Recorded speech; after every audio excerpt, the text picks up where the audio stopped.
Welcome back to the translation course. Today we tackle the major challenge in professional translation, equivalence. In lesson 1, we established the golden rule, meaning must be prioritized over form.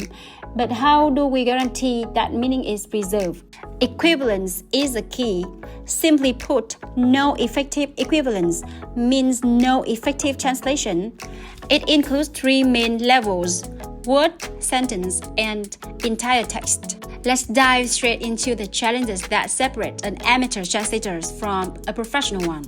We will focus on equivalence above the word level, especially when dealing with complex phrases. Remember, for professional work, mastering equivalence above the word level is vital. Challenge number 1, cultural specific concepts. The target language, like English, often lacks a single equivalent word for concepts like áo dài. Challenge number 2, different distinctions. English differentiates between see, look, and watch, but Vietnamese may group them as nhìn, xem. You must reserve the intent of the action. Now, the trickiest part, idioms. Idioms are often misleading, have no direct equivalent, or are culture specific, as we saw with carry coal to Newcastle in the past. For example, take someone for a ride could mean to deceive someone or even to kill, so you must know the context. Another classic problem is the culture-specific idiom. To carry coal to Newcastle has no single direct Vietnamese equivalent. So what are the techniques we use to translate these complex phrases and idioms? Technique 1 is exact equivalence.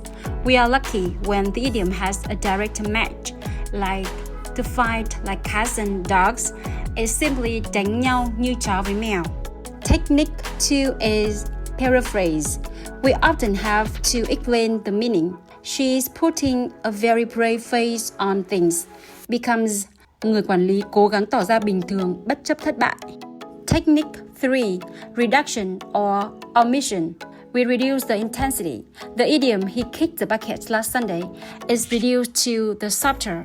Anh ấy đã ra đi chủ nhật tuần trước. Let's move to the advanced practice and conclusion section. We are going to apply this equivalence techniques to a challenging, high-value topic, financial metaphors.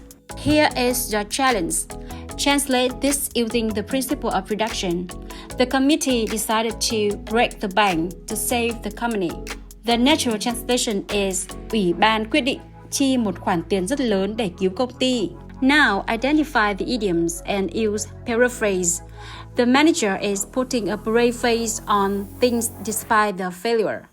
The best target language is người quản lý cố gắng tỏ ra bình thường bất chấp thất bại. Equivalence is key. Always remember, context matters.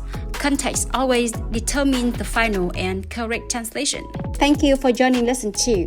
In the next video, we tackle a crucial topic for your IELTS success, mastering complex sentences to boost your writing and speaking score. Goodbye and see you next time.